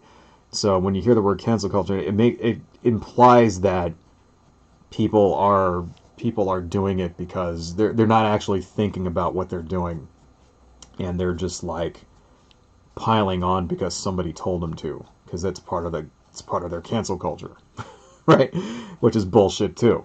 And it's like, no, people have thought about what they're talking about. They have put thought into the fact that, do they want to shame Marjorie Taylor Greene and try to get her like unelected or removed from Congress because she's a dangerous wackaloon, right? They've put lots of thought into the fucking that. So these are just excuses that, and that's the other thing, is that you're hearing the same thing. It's not just Marjorie Taylor Greene. You're hearing the same line of attack when it comes to the capital city riot. They're trying to basically get us to, at first it was like, okay, let's all just heal and move on. They've moved past that phase, and now they're into the, well, it's all cancel culture, and you're restricting the freedom of speech of these people. They're moved on to that phase, and it's like, no, man, you don't have the freedom. Freedom of speech does not include the ability to go and like break into a federal building and try to steal a fucking election. That's not freedom of speech right there either, right? In fact, that is specifically against the Constitution, sedition laws and shit like that, right? You don't have, the First Amendment says you have the right to peaceably assemble. Peaceably assemble. Peaceably assemble. That word. I want to repeat that so that it gets out there. Peaceably. Right? Does not say that you can, non-peaceably assemble, which is most definitely what happened during the Capital City riot. So this is another fucking thing that you're trying to get. They're trying to reframe that. You're hearing this on Fox News, on fucking Sean Hannity and Tucker Carlson, shit like that. They're trying to reframe what happened on the 6th as like a legitimate protest, and that everyone who's mad at them, there's just, we're trying to cancel these patriots, and it's like, that's bullshit. They're I don't know. They weren't patriots, right?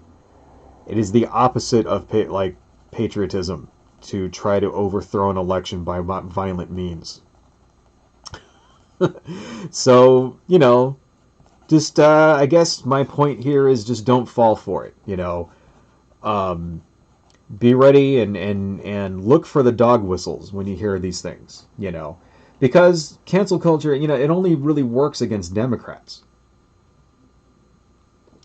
Only really, when was the last Republican that you can think of that that you could name offhand who retired or resigned because of cancel culture? Can you think of any? I can think of a couple.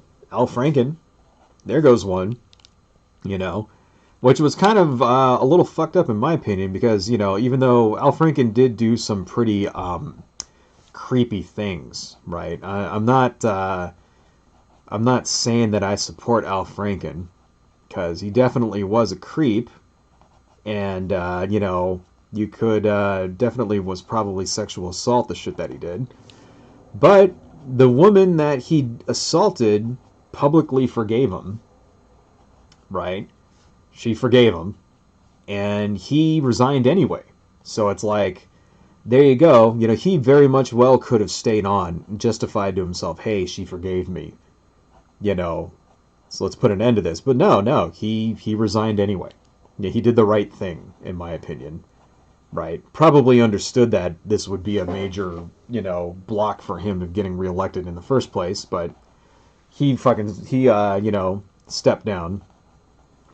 John Conyers is another one. He was in the Senate for years and years and years. Had a lot to do with the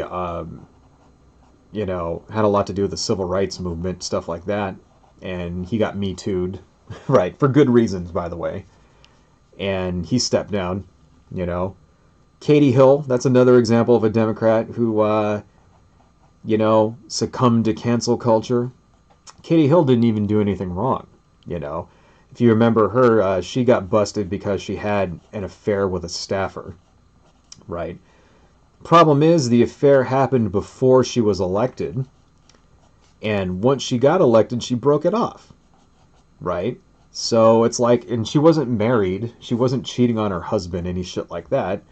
Why did she then resign? Because basically fucking her ex-boyfriend, right, leaked naked pictures of her on the internet. So now there's naked pictures of a fucking, politician hanging out. And she resigned in shame, right? She was probably forced out because that turns her into a liability. Because imagine trying to run for election when your opponent is fucking, like, making ads of you, like, with naked pictures of you. You're going to get annihilated, right? That's why she, so she is fucking a victim, in my opinion, Katie Hill. She didn't do anything wrong at all. There's no law that says you're not allowed to have an affair with somebody, when you're not fucking married, right? I mean, that's not even a law either. Even if she was fucking married, who cares? Okay? How does that, like, I don't know, but, so it seems to me that, cancel culture works when you're a fucking, oh, wait, you guys can't even see this, huh? I'm, like, drawing over here. Let me move this up. Cancel culture works when you're a fucking Democrat. When you're a Republican, it doesn't fucking work. You remember Roy Moore? Remember that guy? 2016, Roy Moore ran for the Senate, and then it came out that he, like, basically fucking was accused. He was accused of sexual assault, but the women he was assaulting were underage at the time. You remember that stuff? He ran in I think it was Alabama. And he, like, he refused to step down. He refused to, like, end his campaign, whatever. And he almost won the fucking election. So that's what happens when, like, Republicans get canceled, right? Is that they just stick with it, and then their voters, like, fucking reward them. Okay? That's what happens when, So it's like, yeah, I don't want to hear any bullshit about, like, Marjorie Taylor Greene getting canceled, being the victim of cancel culture, because it's not going to do shit to her anyway, because Republicans don't give a shit. Republicans never apologize for anything. If you guys have ever noticed that, I don't know. It's fucked up, man. I was going to go on today and talk about Kyle Rittenhouse, because that was the other big thing in the news this week, but maybe we'll save that for next time. We could do a very quick once-over. Kyle Rittenhouse, if you remember, was the 17-year-old kid, he's 18 now, who went to Kenosha with a gun that wasn't his and shot 3 people, killed 2 of them. I don't know if you remember that guy. He got out on bail, Kyle Rittenhouse. He actually was on bail for $2 million. He was on bail. And the person who paid his bail, by the way, was, well, it was Lynn Wood, right? Who was the anti-Trump lawyer, and if you remember Lynn Wood from a few weeks ago.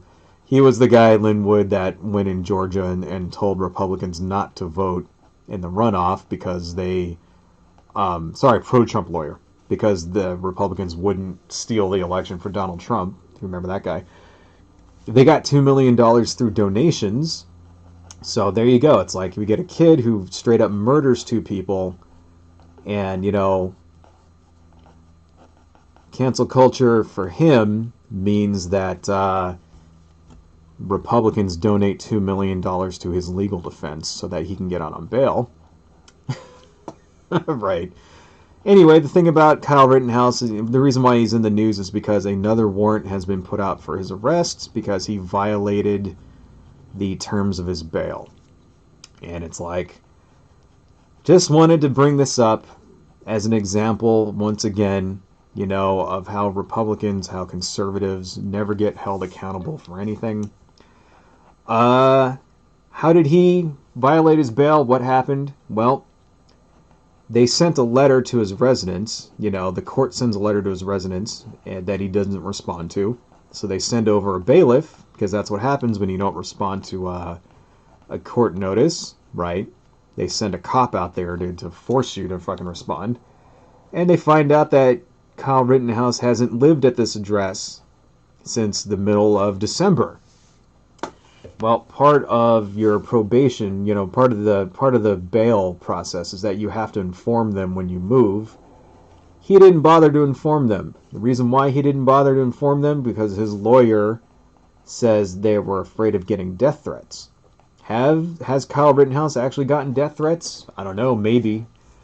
I kind of think it's bullshit, because it sounds like bullshit to me, because people on the left don't really do that kind of thing from my experience, but I don't want to say that completely because I have no evidence whether or not he actually got death threats or not, so we can only just take him at his word, but it does kind of sound like bullshit to me, but whatever. But however, it doesn't matter, the law is the law, and even if you are afraid of getting death threats, you still have to tell the court when you're moving, right? And he didn't do that, so now he's going to get arrested again. And it just kind of goes to show the reason why I wanted to bring this up, because it sort of relates to the cancel culture thing, kind of, sort of. I guess just this idea that conservatives think they're above the law. They think that, they can just get away with anything, and they most often do, right? Another example of this was there was a what's his name? The one lady, I don't know if you remember, in the news there was a story about a lady who participated in the Capital City riots. I don't have her name in front of me. Here it is, Jenny Cudd, that's her name. Jenny Cudd, who was a business owner from Texas, who was in the Capital City riot, who requested that she be allowed to go on vacation in Texas. I mean, in Mexico. I don't know if you heard about that. That was in the news this week. So this lady, is in trouble for basically an act of domestic terrorism, and requests to the judge if she can take a vacation in another country. And just heard yesterday that actually was granted. So she gets to go on vacation in Mexico, right? There was another story, right, about a guy who was also at the Capital City riot who was denied bail. And let me open up this guy here, because I want to get his name, because I want to be accurate. And let's see, his name is Emmanuel Jackson, right? I'll put the link to this down into the chat also. Just so happens that Emmanuel Jackson is black, and he was denied bail. Not only was he not allowed to go on vacation in Mexico himself, he is denied bail and is still in jail. And it's like, how come the rich white lady gets to go to fucking Mexico, the poor black homeless guy has to rot in jail? Doesn't really seem fair to me, does it? I don't know, I'm just asking questions, folks. Anyway, I was going to expand a little bit more on that, but I did want to get that out there because I did all this research, but we're running out of time. And I want to read some of the comments before we leave it.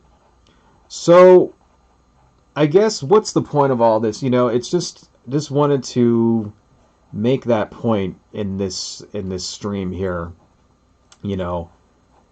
They've always been crazy. Republicans have always been nuts, right? They've always catered to the far right of their party. They've always played ball with rapists, with white supremacists, with white-collar criminals, racists of all kinds, gun nuts, religious fanatics. This is the core of the Republican Party now, They've always kind of been. That's what people aren't getting, It's like these people just didn't show up when Donald Trump became president. They've always sort of been there, They've always been mostly in the background. Mostly in the background, mostly just serving as the foot soldiers, where the Republican Party would cater to them just to get their vote, and then never really pass any of their, any of the things they wanted, right? Not really. You would get little bones thrown here and there, but for the most part, we always managed in the past to mostly keep their agenda out of the public, at least at a national level. You would see more at state levels. You would see laws getting passed that were like highly racist and shit like that. George Bush would throw them a couple of bones here and there when it came to immigration, that kind of thing. And it was the Trump era. The Trump era was really the first, presidential administration that really fed into this shit and really tried to enact their agenda. Tried to build a fucking border wall, banned trans people from the military, banned, Muslim immigrants from entering the country, right? Just because they were Muslims. Remember that. The Muslim ban got overturned because the first iteration of it didn't try to hide the fact that that's what it was about. That it was about banning Muslims, and they had to rewrite it and come back and say, oh, it's from these countries because of these countries are harboring terrorists or whatever. You got to remember. So yeah, now that we're living in the post-Trump era, it's like the mask is off now. And we really need to push back on these guys. And we have a chance, I think. We have a chance to make sure that people like Marjorie Taylor Greene are, and what's that other fucking asshole? The fucking Nazi asshole. What's his name again? I can't... Madison, Crawthron, that guy. We have an opportunity to make sure that people like this don't become normalized. That we don't legitimize their views.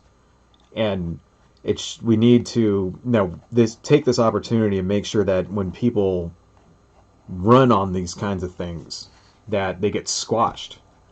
So yeah, the next election that comes up, we should not forgive and forget and allow Marjorie Taylor Greene to slink into the background.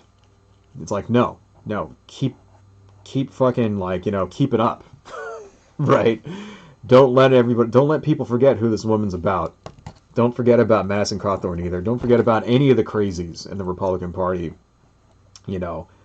Keep the fucking cancel culture going. You know what I mean? Keep publicly shaming these assholes, right?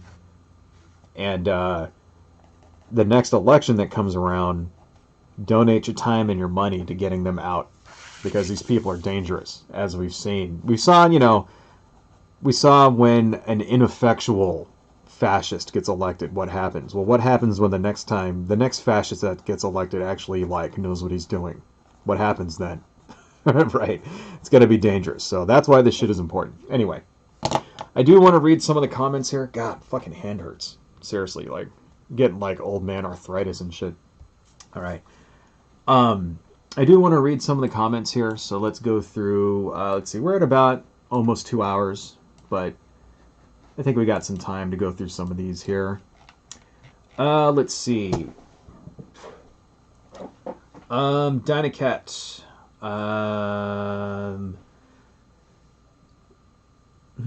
That's hilarious since their grandfather... Wait a minute. Wait a minute, hang on. Let me just read through some of these. Sean Lonergan. It's absurd how right-wingers can just say, I don't believe in the crazy bullshit anymore since 5 minutes ago, and they expect it to make everything fine. Exactly. That's a non-excuse to me. That kind of like she was saying, I haven't said any of this since I became, since I was elected. It's like, the fuck out of here.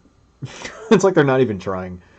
Sean Lonergan, imagine if any Democrat or other left-wing politician believed in conspiracy crap and tried to do the same thing. The right would never let it slide.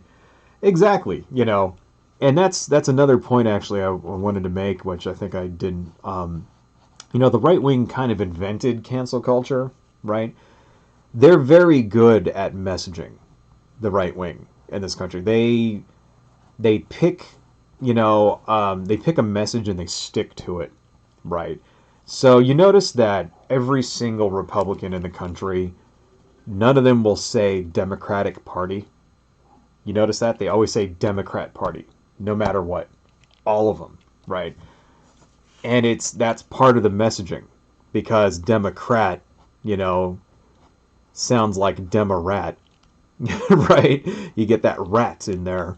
And Democratic makes it sound like, that the Democratic Party is somehow more representative of the people, right? That's a conscious choice. That's a conscious decision to say Democrat instead of Democratic, right? So, shit like that. Just a small example. Their messaging is really good.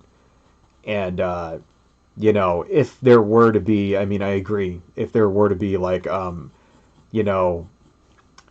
Democratic, senator or something who said something wacky, who engaged in a conspiracy theory, guaranteed next election you'd be seeing like commercials and shit. Right? Not only that, but every single politician, every single Republican politician, when they talked about that person, would bring up that same conspiracy theory. They're very much, they really do have their messaging discipline down to a science. That's something that we could like. That's something that we should appropriate from them, in my opinion. Danny Cat loves me. That's hilarious, since none of their grandfathers would have considered Italians to be white people. That's true. That's true.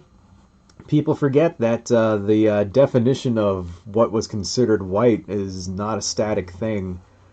You know, Irish people were also not considered white, if I remember right. Neither were Spaniards. So, dropping some truth bombs there, Danicat. Sean Lonergan, ugh, why do fascists always have to do this with ancient history? They've already stolen the Celtic cross symbol. Now they want to hijack Roman stuff too. Yeah. It's part of the fantasy of the idea that a fascist government has a ancient lineage. They really like that idea. That's one of the hallmarks of fascism, is that it has an ancient mythology, that goes on into the distant past. Like an example of that being how the Nazis would pay for archaeological digs and things like that to try to like uncover evidence of the lost European Aryan civilization. That's an example. They really like appropriating that kind of imagery. Mussolini did the same thing. During his reign in Italy, he often used Roman imagery, stuff like that, and it invokes those feelings of nationalism for the small-minded. So, that's why, you ever notice, like, a lot of, like, say, you ever play Warhammer 40,000? A lot of alt-right people really like Warhammer, Warhammer 40,000 in particular. That's where the meme of Donald Trump as the God Emperor comes from Warhammer 40K, which sucks because Warhammer is actually really good. I don't know if you've ever read any of the fiction or whatever. It's just like, all it is people fighting. Warhammer, all it is people just killing each other. Like, I've read a couple of the books, and it's just like non-stop, like, battles and mayhem and murder, and everything is incredibly grim, dark, and the human beings live in this super oppressive society and all this other crap. And I could read, I'm reading this stuff and I'm like, God, I could see why these guys love this shit. This is like crack for the alt-right, which I don't know if the actual authors of Warhammer have anything to do with that shit, but they've definitely been appropriated. I don't know, kind of a side tangent. I do like Warhammer, by the way. I don't know if you've I've never played the game though. I've only read the like novels, and played a couple of the video games, but like the tabletop game, never got into it. Kind of afraid, because then I'll have to like buy miniatures, and I already have too much like too much toys and shit anyway. I'm gonna run out of room. Moving on. Let's see. Adversary Fandon 2. Oh, they're new. That's a new name. Thank you so much for joining, Adversary. The Republican Party is like the Regenerator from Dead Space. Totally. Daddy Cats. Speaking of crazy Republicans, a bunch of them in control of various states just all lifted COVID restrictions. Iowa, Wisconsin, and a few others, I think. Which is a bad decision, yes. Believe it or not, they did the same in California, too. Which is actually, California is not run by a Republican. But I think what's going on is there's a, the reason why Gavin Newsom, he's the governor of, California, lifted restrictions is because, first off, the states are running out of money. And then secondly, it's because there's a petition now to recall him, which is ridiculous. And it's almost hit.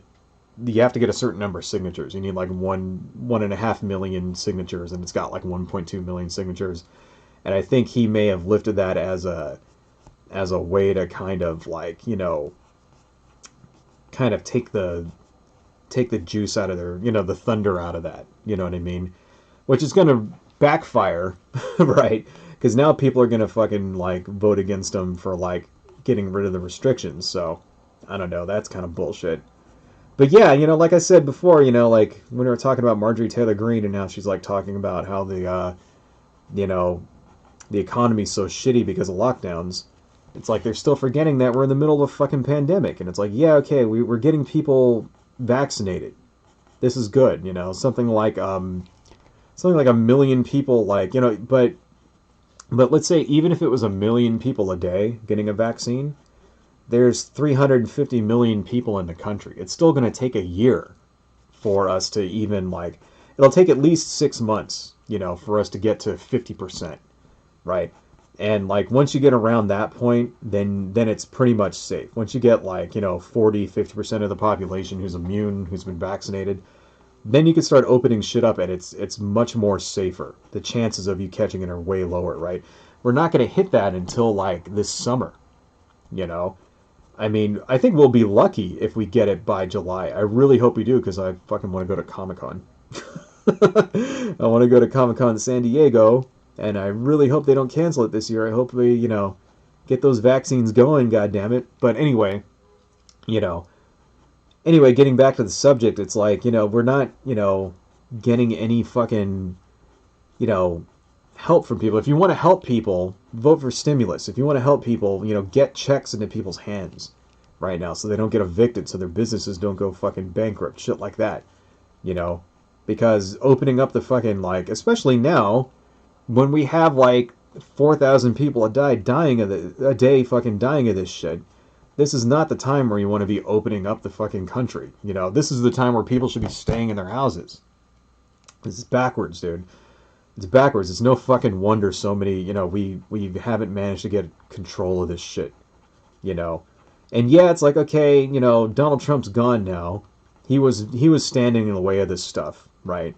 And even in the last, it's only been, 3 weeks? Hasn't even been 3 weeks? Has it been 2 weeks since he's been gone? Something like that. Today's the 6th, right? So how many fucking days is that? Like, what? It's been roughly 2 weeks since he's been gone. We've done a lot of things in 2 weeks to kind of like, a lot of shit has been gone, things that he could have been doing for year, this entire last year to get shit rolling. We're opening up, new vaccine fucking places and stuff like that. I just read a thing where Dodger Stadium has been turned into a vaccine distribution hub, that kind of thing, right? They just passed stimulus, that passed, so you're going to get another check, everybody. That's nice, right? But this is shit they could have been doing a long time ago, right? And it's like 2 weeks is, it's great to show that this is how much progress can be made in 2 weeks, right? And we need to not fuck that up. We need to, like, keep it going. And opening the country back up is just not the right thing to do. It's just going to make everything fucking worse. So, yeah, I don't know. Kind of went off on a tangent there. Let's see. The adversary fandom too. I wouldn't care if a politician shaked their tits online. Um, neither would I, to be honest, because I don't care. I don't even really care when a politician gets into a sex scandal. What I do care about is if that politician was saying shit about the immorality of, sexual perversions and stuff like that. You know what I'm talking about? Like, if you get a politician, for example, that votes for legislation that curtails gay rights and then gets busted, propositioning a guy for sex in an airport bathroom or something, that's what I care about. That hypocrisy. You know what I mean? Like, you get somebody who runs on the family values platform, and then you find out that he's got a girlfriend in Argentina or something. That's what I care about, right? I mean, if they were to just start, like, if we were to get a congressman who said, yeah, hey, I'm in an open relationship with my wife, we're polyamorous, and we have multiple partners, and if you don't like it, don't vote for me. Fantastic. I'd vote for that dude in a nanosecond. Be like, yeah, fuck you, dude, totally. I'm on board for that shit, Right. It's the hypocrisy when it comes to sexual scandals. The hypocrisy that I don't like, that I can't handle, Somebody like Newt Gingrich, runs on the family values platform and all that stuff. And motherfucker's been cheating on his fucking wife. Newt Gingrich divorced one of his wives while she was in the hospital with cancer. Okay. This guy running around talking about family values. It's, get the fuck out of my face, scumbag. Republicans talking about family values and the importance of marriage and one man, one woman, all this stuff. And they vote for Donald Trump, who's had 3 fucking wives, 5 kids between 3 different women, cheated on his current wife with a porn star while she was pregnant. That's the shit that gets my fucking goat right there. It's like, don't be a hypocrite about it. You know what I mean? Like, anyway. Sean Lonergan. I remember going to holiday in the U.S. as a kid to North Carolina, and there was a rack of shotguns and rifles at Walmart there. It was surreal. Oh, you're from Europe? Yeah. Yeah, that kind of thing is still very much a thing. I know that most stores like sporting goods stores, stuff like that, nowadays they'll have the guns behind glass at least, which I guess is a start. I mean, I guess that makes it harder for people to steal them, but there really never has been a problem in the country of people stealing guns and using them in crimes when it's so easy to get them legitimately, I know that places like Walmart and like that kind of places, like, they don't sell guns or ammo anymore, but that really doesn't do much to stem the tide. Stem the tide. I mean, you can pretty much go to any sporting goods store in the country and still see firearms for sale. So it's like, yeah, we have made some improvements in the last decade or so when it comes to that kind of thing, but it's still very, and it also depends on what state you go to. You go to Texas, this shit's just in your face. You know what I mean? Selling guns at a fucking 7-Eleven, shit like that. Right? Some other places, California, New York, or whatever, not so much in your face, but they still very much exist. There's a gun store within, a couple of miles of my house. And it's just, that's just the country, man. Like, that's the country we live in. We have a gun culture, people are just really like firing guns at things, and I can see why. Firing, shooting is fun. I've gone shooting a couple of times. Gone to a targeting range to shoot at paper targets and stuff. I can understand why people get into it. I mean, it's, but people forget that these are lethal weapons that are not toys. And because of this culture, this gun culture, we can't get any common sense fucking regulations to put in place to stop insane people from getting their hands on them, insane people and criminals and white supremacists and shit. And it just so happens that, the Venn diagrams of those people often overlap. So what are we going to do? Take the victories where you can, I guess. Right. But yeah, it still very much is a problem in this country. Let's see. Sean Larnagam. Apologies for so many comments. There's a similar conspiracy theory over here called the Eurabia conspiracy. It's basically the same as the Great Replacement one, but aimed at Muslims. Yeah. Don't apologize for commenting, dude. Please say any comments you want. But yeah, I actually remember reading about that. In fact, I actually heard about that before I heard about the Great Replacement. You know, because that actually like started, the Muslim immigration to Europe was, pretty much a result of the war in Iraq. Desert Storm 2, which was the fault of George W. Bush, kind of kick-started that off. That war, that second Iraq war, that was totally unnecessary, destabilized that entire region. That led to the rise of ISIS, right? And ISIS led to thousands and thousands, if not hundreds of thousands of refugees fleeing from the Middle East, right?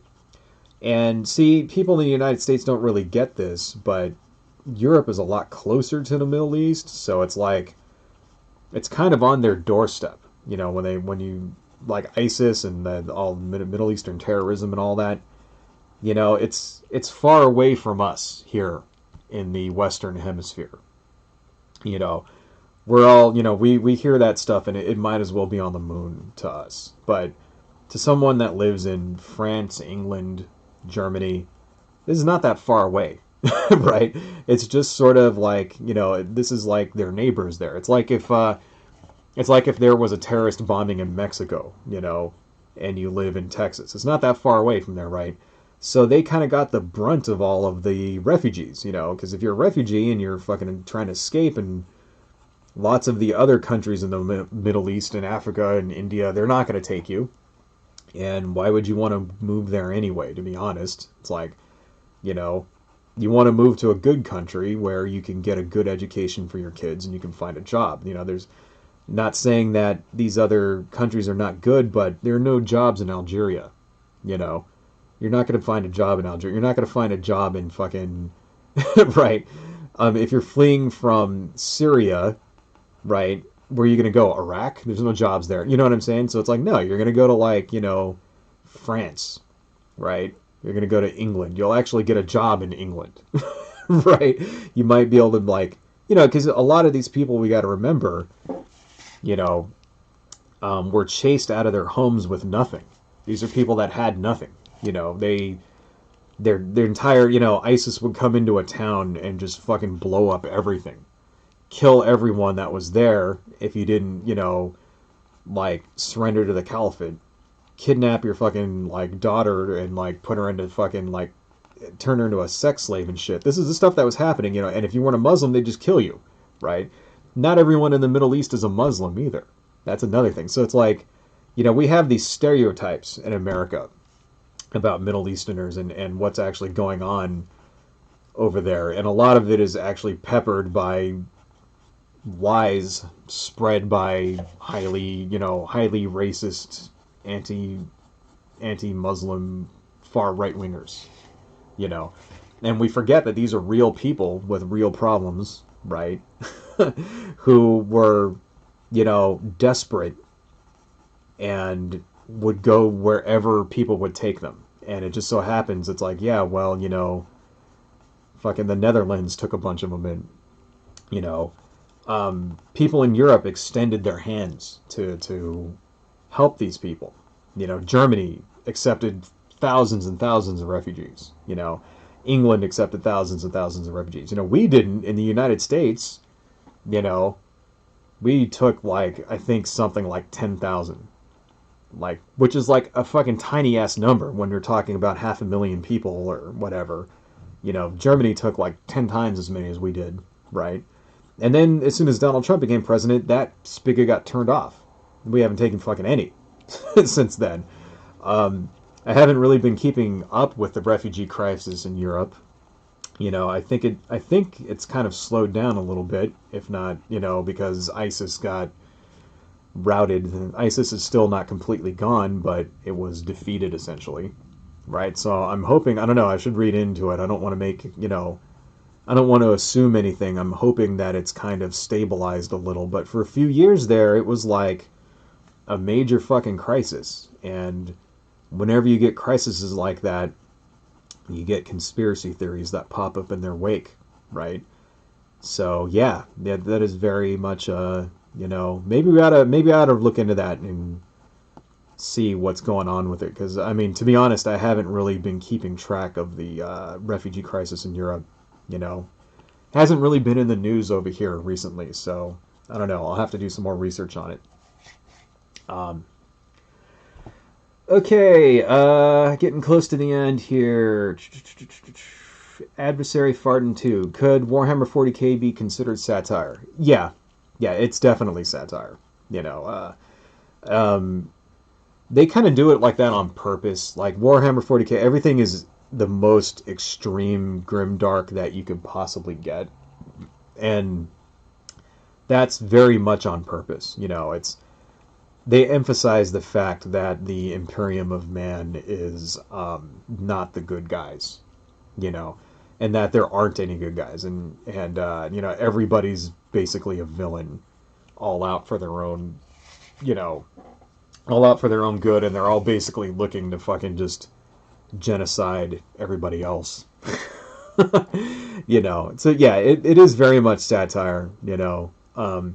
I think it's good though. I don't know. I like it because I like the first off, I like the artwork. That's what kind of got me into it. Like just looking at the miniatures and stuff, and looking at the paintings and things like that. I thought that was cool. I had a friend way back when I was a teenager. His big brother would paint the miniatures, and the first one I ever saw was Warhammer Fantasy, actually, and it was like this steampunk helicopter that a dwarf was driving, and and I think I was 16 when I saw this, and like that was the first time I ever saw anything that had to do with steampunk, and I was like, wow, that's the coolest thing ever. It never even occurred to me, that idea of, steampunk in general, you know what I mean, was never even something that I'd even like occurred to me, and it kind of blew me away, and so I started like, and he had all of these different books with the miniatures, and I was going through them and like, oh, this is like a steam powered tank, and this is like a steam powered helicopter, and blah blah. I'm like, oh, what is this? And it's called Warhammer. I was like, holy shit, this is cool. And then Warhammer 40k was another one that even blew me away even more, so after I saw that shit, I'm like, damn, this is some gnarly, and you read some of it, it's fucking gnarly. But it's that's what kind of got me into it, but I still have never played the actual game. I read the books, the fantasy books, and yeah, they're decently written. I mean, they're not like, it's not like Lord of the Rings or whatever, but you could get through any one of these fantasy novels in a couple of days, right? It's not high literature. It's very much it's very much, I guess, I don't know, borderline pulp trash, but that's the kind of shit that I like. That's what I read, so I really like it. But yeah, it's like, it is very, I could see though, as we were talking about before, I could very much see why it appeals to the alt-right, and why they would, but that's the thing, they kind of don't understand it. They don't understand that it's like, Warhammer is lampooning all of this stuff, and it's showing like the point behind it is showing how wrong it all is, how wrong and bad it is, and what happens when you I guess the message behind it has a lot to do with like what happens when your society crumbles into ignorance. Because that's the main thing they really emphasize, is that in Warhammer 40k, the Imperium of Man is in a dark age, and it's like filled with superstition and ignorance, and it's kind of eventually going to lead to the extinction of mankind. They've hinted at that more than once, that eventually the forces of demonic chaos is going to overrun mankind, and mankind will be extinct. And it has to do with all of the ignorance and the refusal of mankind to get past superstition and, you know, that kind of thing. So it's actually, it's, you know, it actually does have kind of a warning message going attached to it too. So anyway, okay, guys, I think we're at 2 hours. I got to go ahead and end this. Thank you all for joining. Here's where we're at so far. We only have this little tiny section left down here, so I think we'll probably finish that in the next stream. Gonna have to come up with something else if you want to see the rest of this, though, you know. I think it actually turned out really good. I think what I will do is make prints of this. Oh, wow, the camera's having trouble picking that up. I think what I'll do is I'll make prints of this and give them out, so when it's done, you know, if you guys want one, I'll put it up so that you can get it free, probably. I'll probably give you guys a coupon code so that you can get it for free.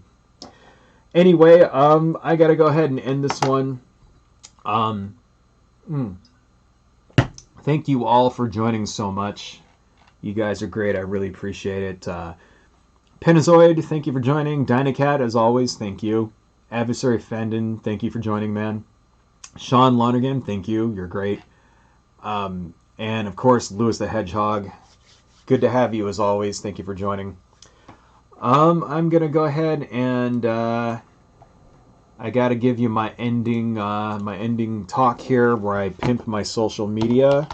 So, and, you know, I know it gets boring and I always do this, blah, blah, blah. But it's kind of like when you say, like I said last time in my last stream, it's kind of like when you see YouTube and everybody says, please like and subscribe.